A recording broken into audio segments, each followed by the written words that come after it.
네, 안녕하세요. 신박사 인사드리겠습니다. 2021년 9월 11일 신박사의 토요 강좌 시간입니다. 주말 잘 보내고 계신가요? 날씨가 너무 좋고 화창하죠. 다들 즐거운 시간 보내고 있으실 텐데 오늘 토요 강좌는 이제 건설업종에 대한 얘기를 드린다고 예고 드렸고 그 내용 준비했는데 그 전에 이제 유튜브에서 한 영상을 보다가 이런 분이 있더라고요. 그 토니 로빈슨이라는 분인데 여기 사진 있죠? 책도 내셨나봐요. 미국 대통령 4명의 이제 멘토링을 해줬던 그런 분이라고 합니다. 그래서 이분의 뭐 강연이 뭐 한 번 하는데 막 뭐 몇천만 원 막 이렇게 굉장히 좀 유명한 강의라고 해요. 그래서 자신의 어떤 세미나 강의에 대해서 5분에 압축해가지고 설명해 달라는 한 TV 프로그램? 그걸 봤는데, 시크릿 같은 얘기예요.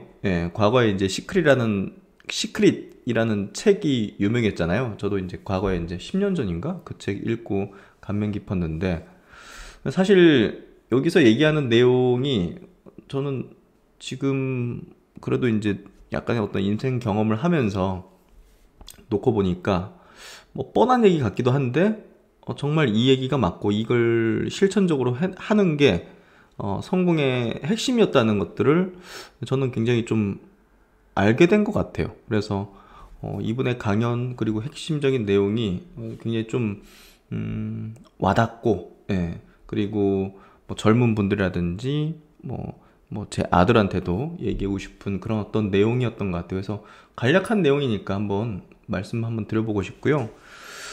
인생을 바꾸는 방법. 저기 이제 우리는 이제 뭔가 어떤 정신이 이제 연결되어 있잖아요. 그렇기 때문에 사실 정신적으로만 어떻게 뭐 하겠다 이게 아니죠, 사실. 몸과 마인드를 동시에 이제 바꾸는 방법이 필요하고, 그래서 그런 부분에 대해서 이제 이분이 5분을 압축해가지고 설명한 내용인데, 무엇이 인생에서 가장 자랑스러운가?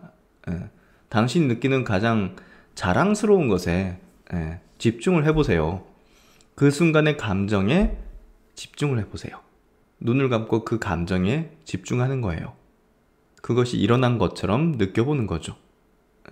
그리고 이제 그 기분을 소리쳐 보세요. 행동으로 이제.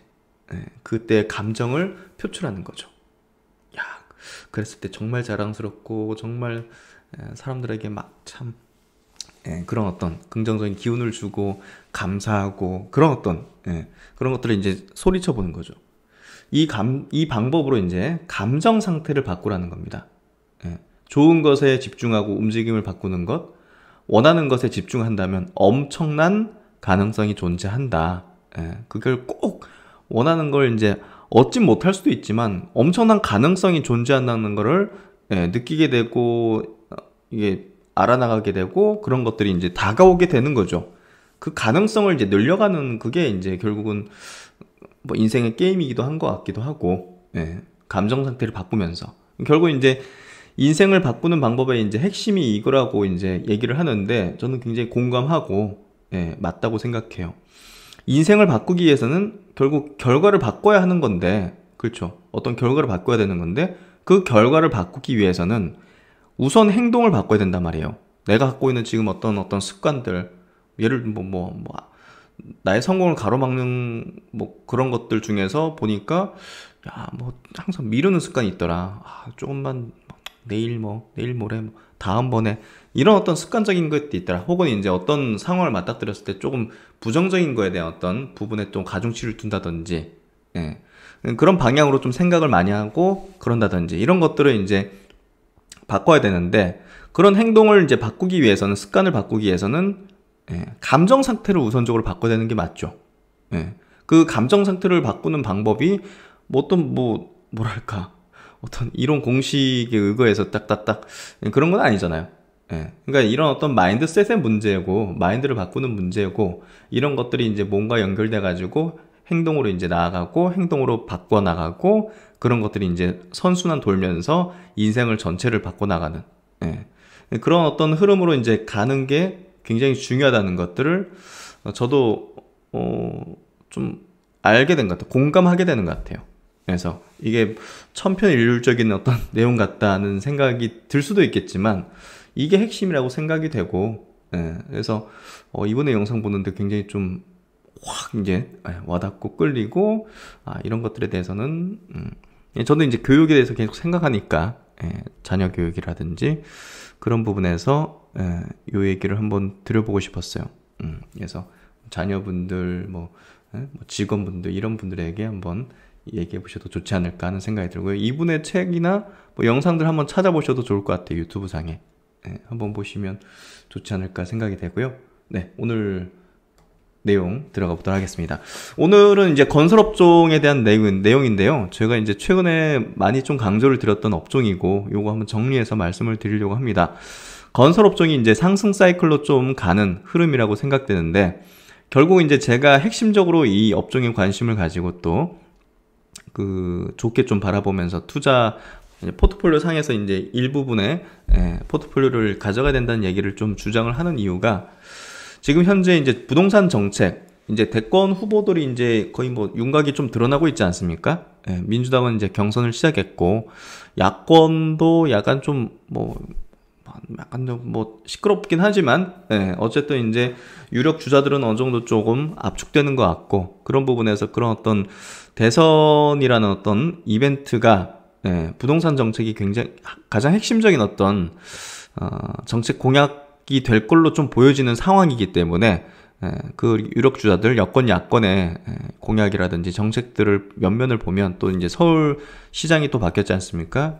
그런 어떤 정책들을 보면 그 중심에는 공급 확대가 있는 게 분명해요. 그리고 이제 규제 완화가 있죠.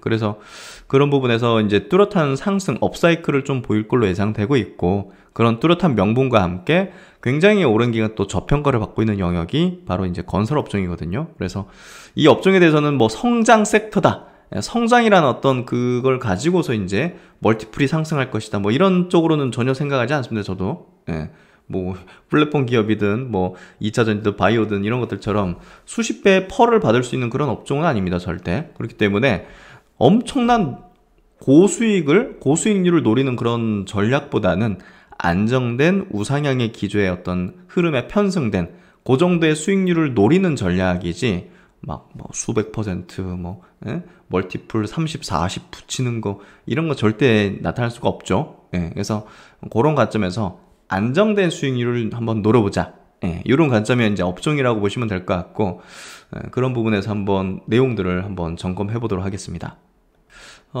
서울 신규 분양 물량이 실종이 됐다. 7월 주택 거래량이 60% 급감했다. 이게 무슨, 그러니까 공급이 지금 이거 이렇게 없는 상황 속에서 이제 지금 뭐 부동산에 대한 예측이나 이제 뭐 강연자라든지 뭐 전문가 분들이 굉장히 많잖아요. 부동산 가격이 고점이다, 더 갈 것이다, 뭐 참 어려워요. 그거 뭐 어떻게 맞히겠습니까? 근데 이제 저는 이제 건설 업종에 대한 투자 전략을 짜는 데 있어가지고 분명히 이제 부동산에 대한 부분도 이제 들어가다 보면, 이거 부동산, 이게 서울 수도권의 부동산 가격이 떨어질 만한 이유는 없는 것 같은데 하는 생각이 들어요. 그래서 그런 부분에서 본다면 이제 이게 보십시오. 신규 분양 물량이 실종됐다.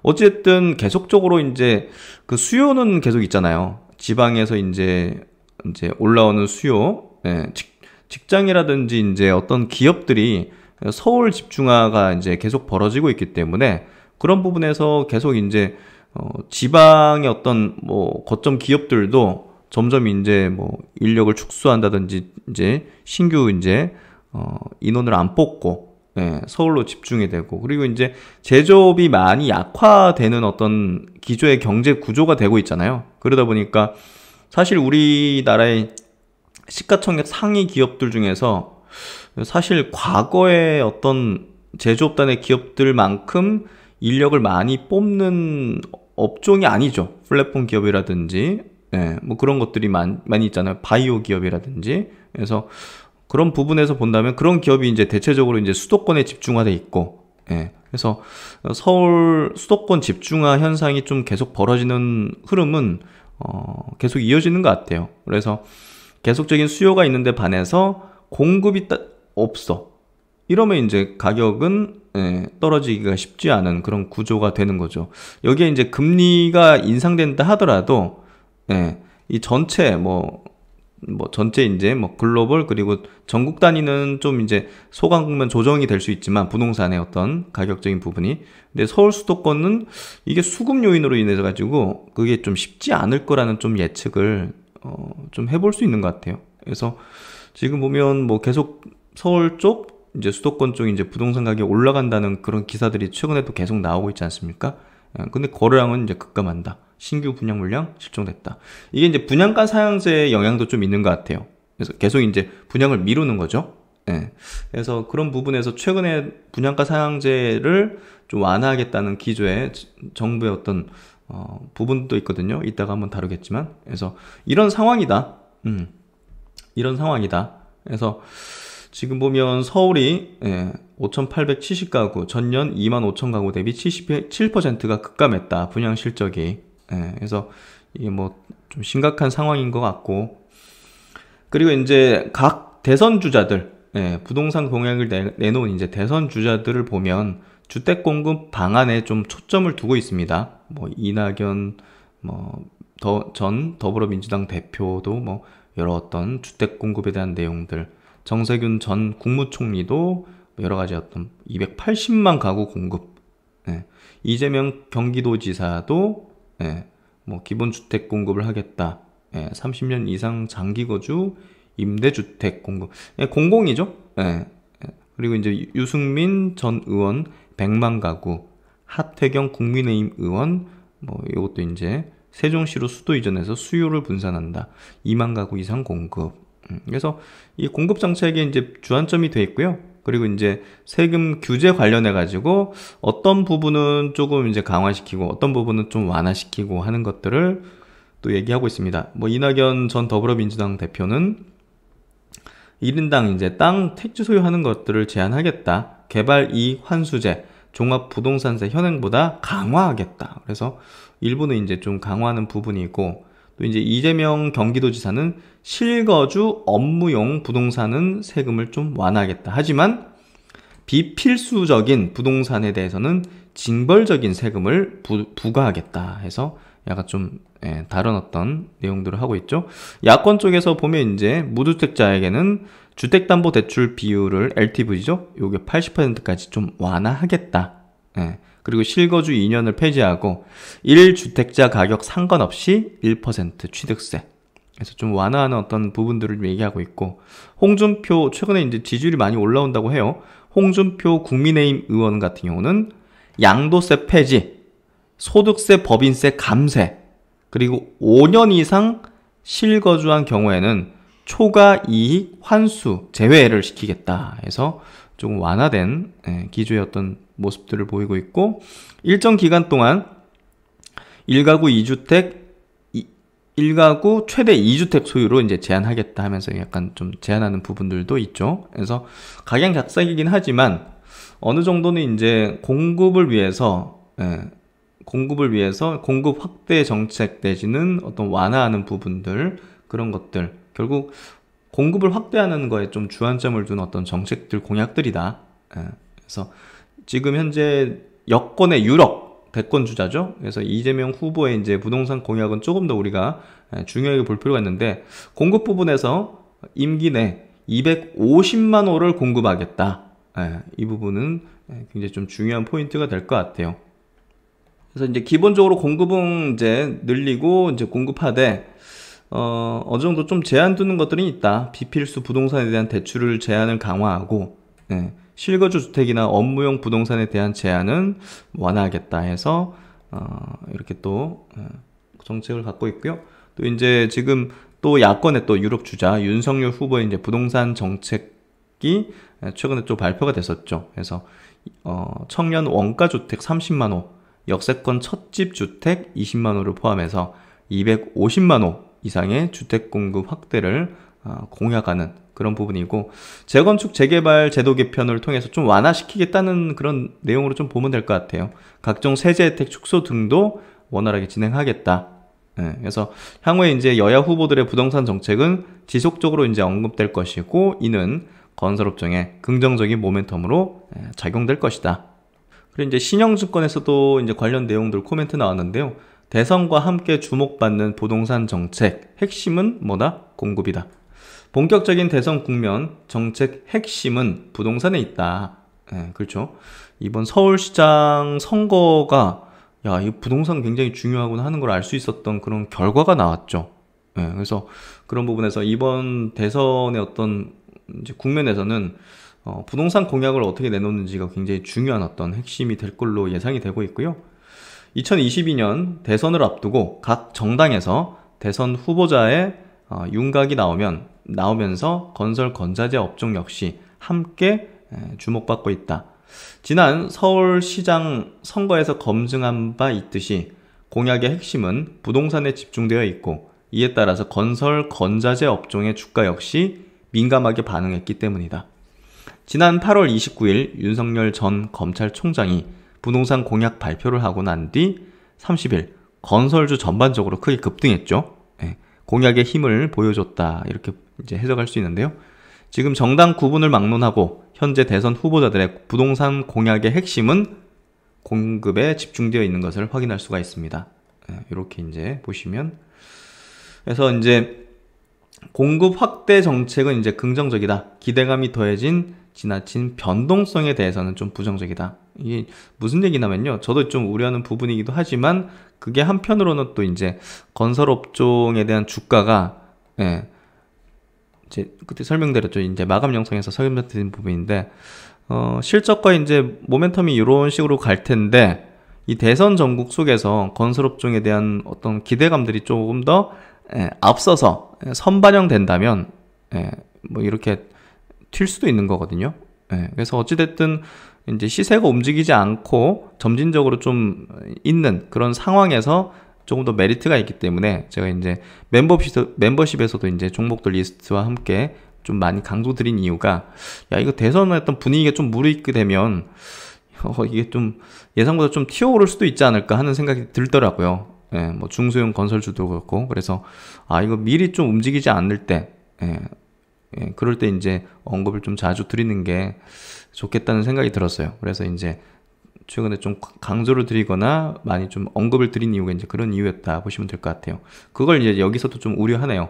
기대감이 더해진 지나친 변동성은 부정적이다. 그래서 어떤 후보자가 대통령이 되어도 다음 정권에서의 부동산 정책의 핵심은 뭐다? 공급 물량 확대가 될 것임을 기대할 수가 있다. 이에 건설 건자재 업종에게 전체적으로 물량이 늘어난다는 측면에서 긍정적인 요인으로 해석된다. 특히 최근 시장 조정과 함께 건설 업종이 과하게 조정받은 측면이 있어서 저평가 국면에서 이런 호재는 건설사들이 제값을 찾아가기에 충분한 재료로 볼 수가 있다. 그러나 최근 금리 인상과 일부 지역에서의 미분양 증가, 민간 분양 일정 지연 등의 이슈로 정부 주도의 공급 정책과 달리 민간 공급 시장에서는 피크아웃 논란들이 좀 있습니다. 위축되고. 하지만 그게 일시적이거나 뭐 부동산 분양가 상한제 뭐 이런 것들 영향이었다고 좀 보여지거든요. 제가 볼 때는. 그래서 일시적인 요인이라고 좀 보여지고요. 따라서 이제 부동산 공약에 기댄 지나친 변동성은 오히려 중장기적으로 주가에 부정적인 영향을 줄 수가 있다. 그래서 너무 급등하게 되면 뭐 일부 차익 실현도 할 수 있거든요. 그건 제가 이제 상황을 보면서 의견들을 좀 드리려고 생각하고 있고요. 펀더멘털에 기반한 투자가 가장 안정적이다. 건설 업종과 건자재 업종 모두 2021년을 기점으로 실적이 점차 반등하고 있는 국면이죠. 특히 이제 22년에는 안정적인 수주 환경과 더불어서 개선된 대외 환경 변수들로 인해서 지금 중동 쪽에 수주가 좀 심상치가 않습니다. 화공 쪽. 그래서 지금 국내 주택시장의 어떤 호재뿐 아니라 해외의 어떤 그 플랜트 수주라든지 이런 부분도 좀 어떤 흐름이 좀 변모되고 있기 때문에 이따가 이제 설명드리겠지만 어쨌든 이런 개선되고 있는 대외 변수들로 인해서 실적 부문에서 보다 두각을 나타낼 것으로 전망이 되고 있다. 건설업종의 경우 부동산 공약에 따른 멀티플 상승을 기대하기보다는 실적 개선에 기인하여 저평가된 종목 위주의 선별 투자가 유효. 아주 공감합니다. 이 내용. 건설제 업종의 경우 최근 탄소 중립 규제로 인한 산업가치 사슬 부분에서의 대대적인 변화가 일어나고 있는 만큼 사업 구조와 전환되는 산업 중심으로 멀티플 상승을 기대할 수 있다. 어쨌든 좀 건설제 쪽에서 탄소를 좀 배출하는 그런 쪽에 이제 사업군들이 많잖아요. 예를 들면 뭐 우리가 뭐 합판이라고 봅시다.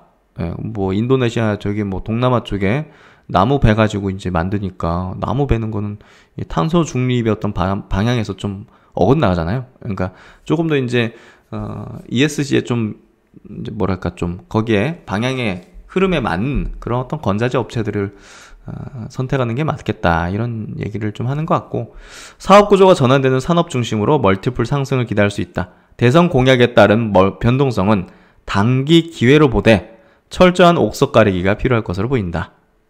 그리고 이제 최근에 오세훈 이제 서울시장에 대한 정책에 대한 어떤 내용도 나왔는데요. 지금 서울 쪽에 이제 부진한 공급이죠. 부진한 공급과 오세훈 시장 해서 21년 서울시의 아파트 공급은 역대 최저 수준인 0.6만 세대로 심화되는 수급 불균형 때문에 가격 상승이 계속되는 상황이다.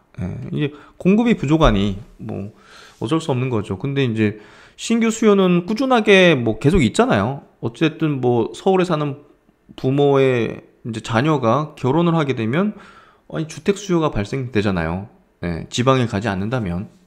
그런 것들은 매년 이제 몇만 건씩 이제 발생되는 거기 때문에 뭐 그런 부분에서 이 공급이 이렇게 줄어들면 가격이 떨어지기 힘들고 가격이 오히려 상승하는 것이 계속되는 그런 상황인 거죠. 재건축, 재개발 중심으로 공급되는 이제 서울의 주택 시장이기 때문에 오세훈 서울시장의 이제 부동산 관련 대책이 중요하고 거기에 좀 주목할 시점이다. 그래서 역대 최저 수준을 기록한 서울의 아파트 분양과 오세훈 서울시장의 대책에서 1월부터 8월까지 서울의 아파트 분양 세대수는 0.6만 세대에 불과. 이게 너무 적은 거 아닙니까 이거? 20년 동안 누적 분양이 평균 2.2만 세대인 점을 고려하면 야 이거 뭐 3분의 1 토막 이상이잖아요. 역대 최저 수준이다. 1월 8월 동안 누적 분양이 역대 최저 수준이다. 특히 원조합원을 제외한 일반 분양 세대수는 1809세대에 불과해서 서울 내 공급 부족 현상이 심화되고 있다. 참고로 8월 말 서울 주택 가격은 2020년 12월 대비 4% 이상 상승을 했다. 어마어마한 거죠. 수급 불균형이 지금 서울 아파트 가격을 이제 상승시키고 있는 거죠. 서울의 이제 주택 시장은 재건축, 재개발 형태의 공급 비중이 높다. 20년 동안 전체 공급 중 재건축, 재개발 비중은 평균 68%입니다. 서울 지역의 아파트 공급이 평균 70% 정도가 재건축, 재개발이었다는 거예요. 그러니까 재건축, 재개발을 막으면 서울 아파트 가격은 계속 올라갈 수밖에 없는 거예요. 그래서 그런 부분에서 이제 그동안의 부동산 정책이 상당히 조금 가격으로 올라갈 수밖에 없게 만들었던 그런 어떤 정책이었다는 거죠. 공급이 적던 2006년, 2013년은 58%, 공급이 많던 2014년, 19년은 78%를 기록. 그러나 2018년 하반기부터 서울의 이제 주택건설 인허가 실적이 6에서 7만호로 줄어든 것과 재건축 초과이익 환수제, 분양가 상한제 등으로 주요 재건축 단지 내 사업 추진이 더딘 것을 감안하면 서울의 아파트 공급 부족은 당분간 계속될 수밖에 없다. 그렇게 전망되고 있다는 거죠. 그래서 이제 서울의 아파트 가격을 뭐 좀 안정화시키기 위해서는 결국 이제 재건축과 재개발의 어떤 규제를 좀 완화하는 게 필요하다는 그런 어떤 정책들이 아마 나올 걸로 예상이 돼요. 8월 20일 오세훈 서울시장은 공식 블로그를 통해서 주택은 수요가 있는 곳에 제대로 공급해야 한다고 언급했다. 서울시 중심의 공공기획을 도입해서 재개발은 2025년까지 6대 규제 완화 방안을 통한 13만호 공급, 재건축은 주요 재건축 단지와의 협의 및 사업계획 수립의 속도감 있는 진행 등을 언급. 추가로 국토부에는 재건축 안전지단 규제 완화도 요구했다. 그래서 재건축 재개발을 조금 더 활성화 있게 이걸로 인해 가지고 공급을 늘릴 수 있게 하려는 그런 방향으로 기조를 보일 걸로 뭐 전망을 좀 해볼 수가 있겠죠. 그리고 이제 최근에 이제 국토부가 분양가 상한제 개선을 검토하겠다는 그 발언을 언급을 했습니다. 여기 노형욱 국토교통부 장관은 주택건설 업계와 가진 공공기관 간담회에서 분양가 상한제를 운영하고 고분양가를 심사하는 과정에서 민간주택 공급에 장애가 없는지 검토하고, 최근에 민간주택 공급이 뚝 이렇게 떨어져 버리니까 그 이유를 이제 찾고 이제 어떻게 하려는 것 같아요. 검토하고 필요한 경우 제도 개선을 추진하겠다고 언급했다. 필요한 경우 제도 개선을 추진하겠다.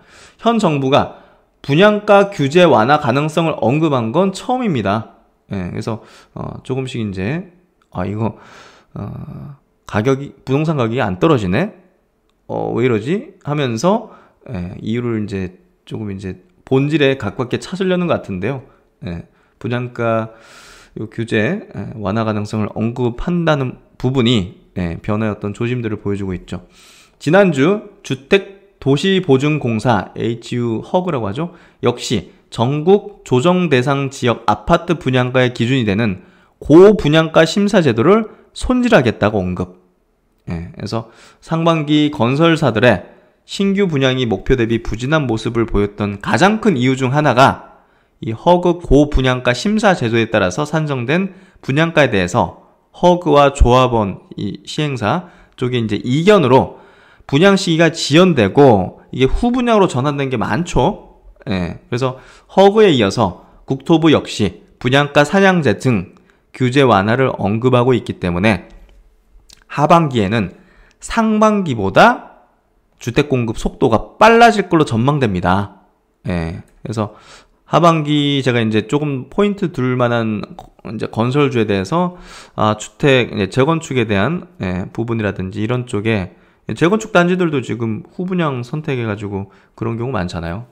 그래서 재건축에 대한 포지션을 좀 비중을 많이 갖고 있는 건설사가 조금 이제 하반기에 좀 유리할 것이라는 얘기를 드린 게 이런 부분도 있죠. 그래서 전국 건설사의 올해 주택 공급 목표는 50만 호에 이르지만 당사는 38에서 39만 호를 기록할 걸로 추정한다. 요 이제 KTB 투자증권의 리포트입니다. 전국 주택 공급 예상치는 매년 연초에 매우 공격적인 목표가 반영이 되고요. 하반기로 갈수록 현실화되는 숫자로 전환되는 모습을 보였다. 실제 연내 남은 기간 분양 예정 물량은 26만 호지만 월별 계획이 확정된 물량은 15.5만 호에 불과하다. 전국 분양 물량이 예상치에 미달할 수 있다고 언급했지만 39만 호를 기준으로 해도 전년 대비 약 8.5% 증가한 숫자다. 더불어서 올해 39만 호 수준에서 분양 물량이 마무리되면 이연된 물량, 3기 신도시 등 정부의 주택 공급 확대 물량 등 내년에는 40만 호 이상 공급할 수 있는 여력이 충분하다. 주택 공급 피크아웃을 논하기에는 이른 시점이라는 판단이다. 건설업종에 대해서 긍정적인 관점을 유지한다. 이제 이런 기대감들이 사실 중장기적으로 주가에 반영될 수도 있는 거고 단기적으로 반영될 수도 있는 거고, 그거는 이제 시세를 보면서 우리가 이제 판단을 해야겠죠. 그래서 시장의 어떤 가격, 주가와 또 이제 이런 어떤 내용과 이제 흐름이 사이클이 뭐 동행하면서 가는 건 아니라는 거를 우리가 꼭 유념할 필요가 있다. 그리고 이제 KB 투자증권에서 이제 나온 또 리포트입니다. 역시나 이제 무르익은 분양시장 상황, 정책 방아쇠가 당겨진다면 해서 이런 기업들을 또 우호적으로 이렇게 또 코멘트하고 있는 모습이고, 건설업종에 대해서 투자 겸 파저티브를 유지한다. 긍정적인 유지를 한다. 부동산 정책 기대감 약화로 8월 가파른 가격 조정이 나타났으나 야당의 대선 예비 후보에 윤석열 전 검찰총장의 이제 부동산 공약 발표 전후로 빠른 주가 반등에 성공했다. 유례 없이 강력한 수요가 유지되는 가운데 규제의 지속과 재개발, 재건축, 분양 지연 양상에도 불구하고 시행사 및 건설사 주도의 분양 사업이 전체 분양 시장을 이끌고 있다. 그래서 8월 들어서 서울시 중심으로 재건축 사업 정상화도 빨라지고 있어서 실효성 있는 정책적 지원만 있다면 향후 3에서 4년의 분양 물량 증가 방향성은 더욱 뚜렷해질 전망이다. 이렇게 얘기하고 있고, 대형 건설주와 건자재 전반에 대해서 긍정적인 시각을 유지하는 가운데 GS건설을 최선호주, 현대건설을 차선호주로 제시를 한다. 그러면서 HDC 현대산업개발, LX 하오시스, 쌍용 시에니, 요 세 종목까지 같이 추천을 하고 있습니다. 그래서 이제 작년 9월 30일자 기준으로 이제 코스피와 건설업종, 건자재 업종에 대한 어떤 주가 비교 차트인데요.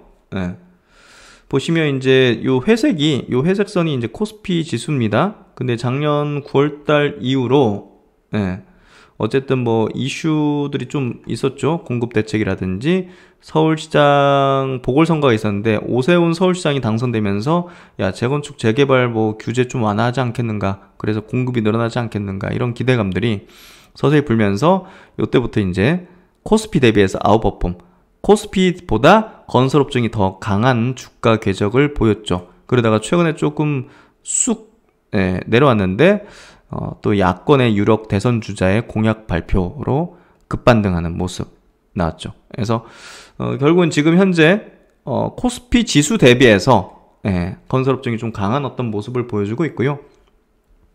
그리고 이제 재건축 부분이 보시면 재개발 재건축 비중 추이를 보면 월별 아파트 분양주에서 작년 대비해서 올해 굉장히 급감했어요. 진한색, 요게 진한 남색이 재건축 재개발인데 이게 굉장히 비중이 낮아져 있죠. 아파트 가격이 이제 굉장히 가파르게 이제 상승 기조를 보이는데 분양시장의 폭발적인 수요에도 불구하고 분양가 규제로 인해서 역설적으로 분양 시점을 미루거나 후분양으로 전환하는 사업지가 늘고 있기 때문에 이런 현상이 벌어지고 있고요. 이 부분이 조금 완화되려는 어떤 기조에 아까 이제 국토부 발언 내지는 그런 것들이 있기 때문에 서울시장도 이제 오세훈 서울시장이 됐고, 그런 부분에서 이게 조금 다시 또 비중을 높일 수 있는 그런 흐름이 전개되지 않을까 싶고요. 또 이제 주거용 건축 인허가 면적 이런 것들은 계속 올라가고 있기 때문에 향후 공급이 늘어날 여지들은 계속 나오고 있다. 그렇게 좀 생각됩니다. 이제 코스피 건설업종 주봉 차트를 그때 한번 보여드린 적이 있는데 다시 한번 좀 체크해 드릴게요. 이 건설업종의 흐름이 주봉 차트입니다. 여기 보시면 중국의 특수를 맞으면서 인프라 호황으로 이렇게 2003년 4년 저점 대비해서 뭐 지수 자체가 10배 튀어오르는 그런 흐름이 전개됐죠. 그래서 건설주들이 당시에 뭐 20-30배씩 올라가는 뭐 엄청난 그냥 호황을 좀 누렸었고, 이 부분이 이제 서브프라임 사태와 함께 이제 곤두박질 치고 점진적으로 개선되는 듯 하다가 이제 뭐 하락 사이클로 이제 10년째 하락 사이클 보였습니다. 그래서 주봉 차트상 그 480주 중장기 이동 평균선에서 저항을 딱 받으면서 다시 또 고꾸라지는 흐름이었지만, 최근에 보시면 중장기 이동 평균선 240주선, 480주선을 나란히 돌파를 시키고 최근엔 다시 또 지지까지 받았습니다. 그래서 10년 만에 기술적으로도 변화의 조짐이 좀 보여지는 그런 흐름으로 이렇게 여기서 지지를 받아준 게 좀 의미가 컸죠. 그래서 돌파했다가 지지받고 사이클이 도래하는 흐름 전개될 가능성이 좀 높아지고 있다. 그 명분과 기술적인 기조, 10년간의 하락 사이클에 또 이제 변모되는 사이클, 이런 것들이 이제 맞물려 가지고 제가 볼 때는 좀 안정된 수익을 좀 내줄 수 있는 그런 업종이 되지 않을까, 이렇게 좀 생각이 됩니다. 그리고 이제 건설 업종에서 또 하나 중요한 또 축이 있죠. 국내가 아니라 이제 해외 쪽입니다. 해외 수주 모멘텀 재개될 걸로 지금 전망이 좀 되고 있습니다. 슬슬. 특히나 이제 최근에 나온 또 내용, 지난 7일, 아람코의 최고 경영자, 아람코라면 이제 사우디의 그 최고 이제 그 석유 회사죠. 아람코의 최고 경영자가 지난 7일 나멧 프로그램과 관련한 MOU 체결 사실을 공개했다. 아람코의 중장기 성장 프로젝트 나멧으로 일환으로 추진되는 플랜트 EPC, 화공 EPC입니다. 이쪽에 대해서 MOU를 각각 체결했다. 누가? 삼성 엔지니어링과 현대건설. 구체적인 MOU 내역은 공개되지 않았지만 줄루프 육상 원유 개발 프로젝트 자프라 가스 플랜트로 예상된다. 그래서 이제는 뭐 좀 ESG 이런 친환경 시대로 가는데 사실 이런 중동 국가들도 지금 태양광이라든지 수소 쪽으로 지금 에너지원을 바꾸고 있어요.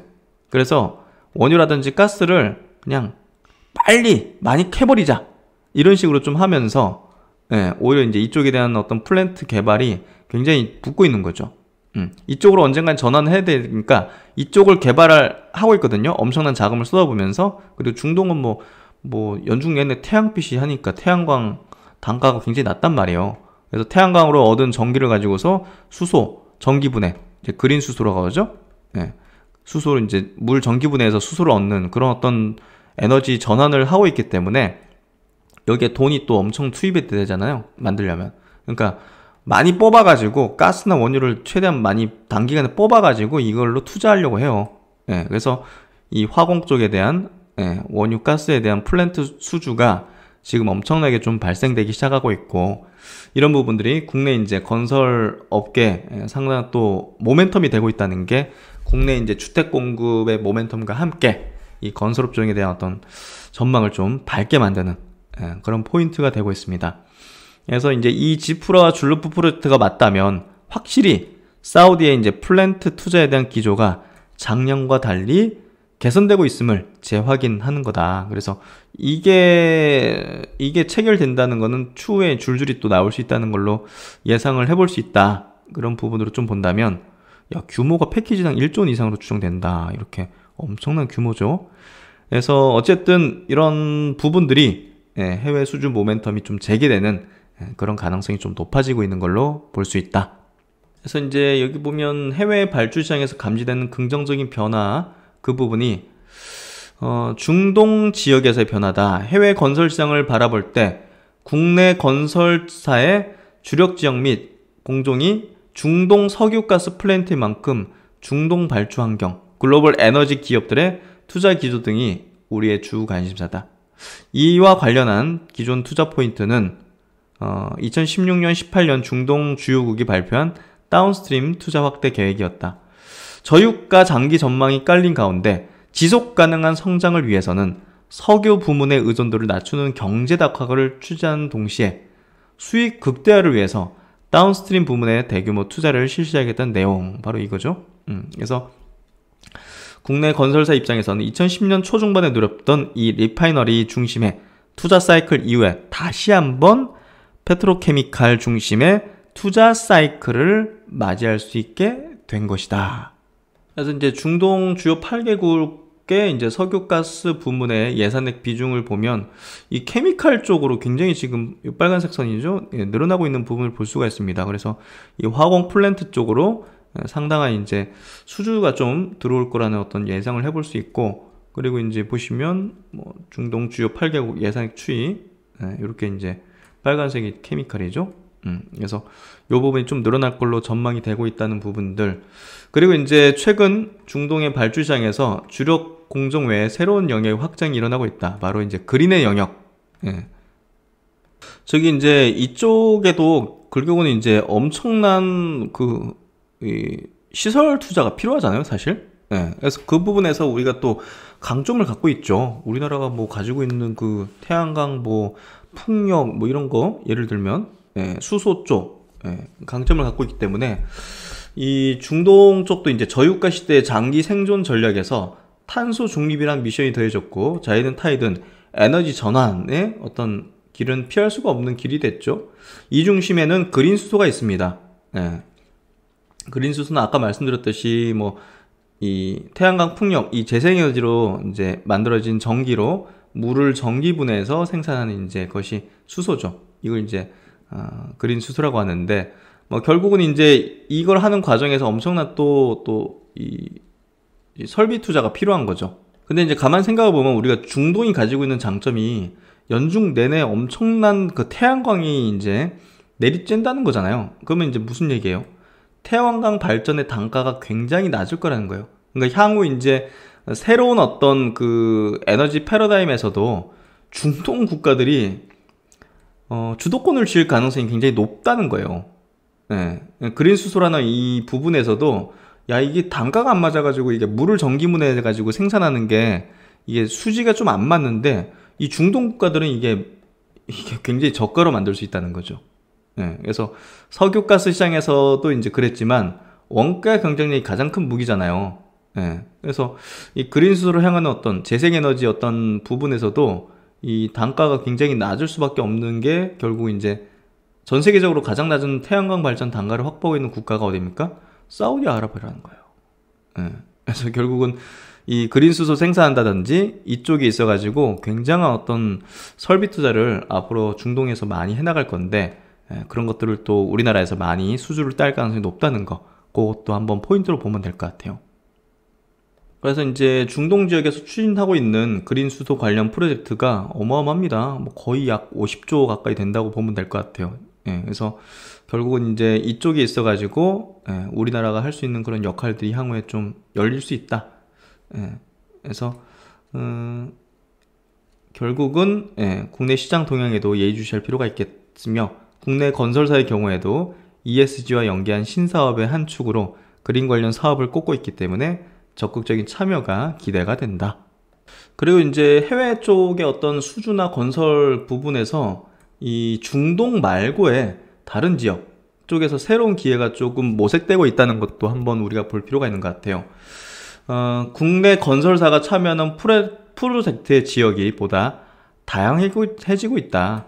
2020년 해외 수주의 지역별 성과를 보면 중동 쪽이 이제 32%, 그리고 아시아 쪽이 33%. 중동 아시아가 이제 그동안 대부분이었는데요. 해외 건설에서. 이어서 중남미 지역이 69억 달러로 세 번째로 많은 수주를 기록했다. 이게 좀 중요한 포인트입니다. 이는 과거 최대 수주 실적이었던 2014년도 67억 달러를 6년 만에 경신한 숫자다. 2014년도에 이제 중남미 지역 수주가 67억 달러였는데 그걸 이제 6년 만에 경신한 숫자다. 이에 따라 전체 해외 수주액에서 차지하는 비중도 20%까지 높아졌다. 이러한 급격한 수주 실적 증가는 현대건설 컨소시엄의 파나마 메트로 3호선과 삼성 엔지니어링의 멕시코 도스보카스 정유공장 수주에 기인한다. 해서 중남미 쪽에 이제 수주를 현대건설과 이제 삼성 엔지니어링이 뚫고 있는 거를 우리가 볼 수가 있죠. 중남미 쪽은 이제 그 스페인 등 이제 유럽 기업들이 이제 전통적으로 강세를 보이는 시장이었다고 합니다. 근데 점차적으로 이제 한국도 이제 높이려고 하는 것 같고 아직은 점유율이 1.4%밖에 안 되군요. 네. 정부는 지난 6월 중남미 인프라 협력 사절단을 파견하는 등 중남미 시장 진출을 적극적으로 지원하고 나섰다. 예. 사실 이제 바이오 쪽에서도 셀트론이 최근에 이제 브라질 쪽 이제 많이 진출하고 레키로나도 이제 수출을 하지 않습니까? 그러니까 중남미 시장이 굉장히 커지고 있고 거기에 이제 진출하는 게 그 수요가 굉장히 큰 것 같아요. 잠재적인 수요가. 그래서 건설 쪽도 이렇게 또 적극 지원하고 또 수주를 따기 시작한다는 거 중남미가 앞으로는 해외 쪽에서 굉장히 중요한 어떤 비중을 좀 차지할 거라고 좀 생각이 되네요. 그래서 재정 여건이 어려운 국가들이 중남미 좀 어려운 국가는 많잖아요. 해외 민간 투자 개발형 사업이나 정부 간 협력 형태로 인프라 건설을 추진하려는 수요가 늘어나면서 한국 건설사에도 기회의 땅으로 부각이 되고 있다. 해서 좋은 어떤 내용들이 향후에 좀 나올 걸로 기대가 된다. 이렇게 좀 보면 될 것 같고요. 아직은 이게 많은 낮은 수준이죠. 아직까지 우리나라 건설사들이 중남미 쪽에 점유율이 많이 낮네요. 유럽이 이제 50%, 60% 육박하고 중국도 상당히 높네요. 20%대. 네, 미국이 한 10%대. 그렇죠? 그래서 이제 최근에 늘어난 기조라는 게 좀 중요한 포인트죠. 이렇게. 네, 중남미 쪽에 대한 비중이 늘어나고 있는 부분이 중요한 포인트다. 이렇게 좀 해석하면 될 것 같고. 그래서 해외 쪽은 이렇게 그 중동 쪽에서 그 화공 쪽 플랜트 좀 많이 늘어나기 시작한다는 부분들, 에너지 패러다임 전환에 의해서 또 이제 그쪽에 단가 강점을 갖고 있는 중동 국가들의 또 이제 그쪽에 대한 투자가 태양광 뭐 수전에 이런 거 투자가 한국 건설사에게 또 기회로 작용할 수 있다. 이런 모멘텀. 그리고 해외 쪽의 지역도 중남미로 좀 확대되고 있다. 이런 것들 긍정적으로 좀 보면 될 것 같고요. 그리고 이제 러시아 쪽도 이렇게 또 포인트가 있네요. 러시아에서 신규 수주 소식도 들어오고 있다. DLENC 옛날에 이제 대림산업 여기에서도 러시아하고 좀 수주를 이런 거 떼는 것 같아요. 러시아는 가스 매장량 세계 2위, 원유 매장량 세계 6위의 에너지 수출국이다. 최근에는 단순히 원유를 생산하고 수출하는데 그치지 않고 다양한 석유화학 제품 생산량을 늘리는 추세다. 그래서 여기에 따라서 한국 건설사들의 어떤 새로운 시장으로 이제 부상을 하고 있다는 부분이 중요한 어떤 목표라고 보여지고요. 이제 포인트라고 보여지고요. 그래서 대림 계열은 이 러시아에 좀 집중하는 것 같아요. 러시아가 뭐 그동안은 뭐 석유, 가스 시추하는 거에서 이제 석유 화학 쪽으로 향후 10에서 15년 동안 어마어마하네요. 400에서 700억 달러를 투자해서 2030년 세계 시장 점유율 7에서 8%를 목표로 하고 있다. 그래서 DL 쪽이 이쪽하고 좀 연결되는 것 같고, GS건설은 호주 인프라 시장에서 좀 기회를 노리네요. 호주는 빠른 인구 증가로 인프라 수요가 큰 지역인데 2019년 정부가 향후 10년간 교통 인프라에 1000억 호주 달러의 투자 계획을 밝혔다. 그래서 GS가 이제 이쪽에 대한 어떤 수주를 좀 이렇게 우선 협상 대상자 선정 이런 것들을 하면서 조금 성과에 대한 기대를 해볼 수 있을 것 같네요. 그래서 이제 대형 건설사들은 이렇게 해외 쪽으로도 모멘텀들을 갖고 있다는 것을 보시면 될 것 같고요. 그래서 이제 요 한화투자증권 리포트인데요. 요 결론은 이제 반등의 시그널이다. 그래서 이제 종목은 이제 현대건설, 뭐 삼성엔지니어링, 뭐 GS건설 이렇게 이제 꼽는 이런 부분들을 말해줬고, 최근에 이제 건설업종이 그 주가가 좀 빠졌었는데 조정을 받았었는데 연초 이후 주가 수익률로는 여전히 건설업이 이제 코스피를 상회하고 있는 상황이죠. 그리고 이제 3분기 중 확인될 수 있는 연간 분양 공급 수준, 실적 분위기, 그리고 해외 수주 소식 등이 주가의 방향성을 틀 수 있는 주요 요인이라고 판단된다. 이 중 가장 중요한 지표는 뭡니까? 분양 세대수. 건설사 실적의 주택 부문의 이 기여도가 이제 극도로 높은 현 상황에서 향후 2년간의 주택 매출의 방향성을 결정짓기 때문이다. 그래서 분양에 대한 부분이 중요하고, 이거는 또 규제라든지 어떤 정책에 의해서 좀 변동사항이 있기 때문에 그 부분을 좀 유심히 보는 거죠. 상반기 분양 지연으로 하반기 분양 부담이 커진 상황이긴 하나, 다행히도 7월 들어서 분양 공급이 원활한 모습이다. 3분기 분양 성과를 통해서 연간 분양 공급 수준이 가늠되면 내년 이후에 주택 매출 성장이 가시화되는 구간에 접어드는데, 그때는 다시 한번 실적에 대한 기대감을 주가에 실을 수 있는 시기가 된다. 작년에도 9월 하순이 건설업 주가 반등의 시작점이었죠. 해외 수주에 대한 기대감은 내년까지 이어질 것으로 예상한다. 그래서 아까 이제 해외 수주에 관련된 내용들, 그 부분 계속 체크가 필요할 것 같고요. 그래서 해외 수주 기대감도 유효한 현대건설을 최선 호주로 유지한다. 그리고 이제 하반기를 시작으로 내년까지 이어질 해외 수주 소식을 감안하면 삼성 엔지니어링에 대해서도 꾸준한 관심이 필요하다.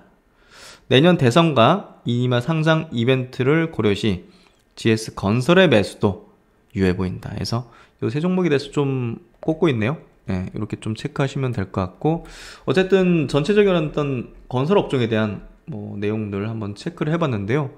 상승 사이클은 좀 뭐 뚜렷한 명분이 있다고 좀 보여지고요. 그리고 이제 저평가의 어떤 영역대를 보여주고 있기 때문에 좀 안정된 어떤 스타일을 좀 노린다면 건설업종도 하나의 대안이 되지 않을까, 이렇게 좀 생각이 됩니다. 그래서 한번 각자 또 깊이 한번 스터디해 보시면 좋으실 만한 그런 어떤 업종이라고 생각이 되고요. 네, 이번 토요 강좌 내용도 많은 도움이 되셨길 바라고요. 신박사는 또 다음 시간에 좋은 내용을 가지고서 찾아뵙도록 하겠습니다. 오늘도 시청해 주셔서 감사드리고요. 즐거운 주말 계속 이어나가시를 바라겠습니다. 감사합니다.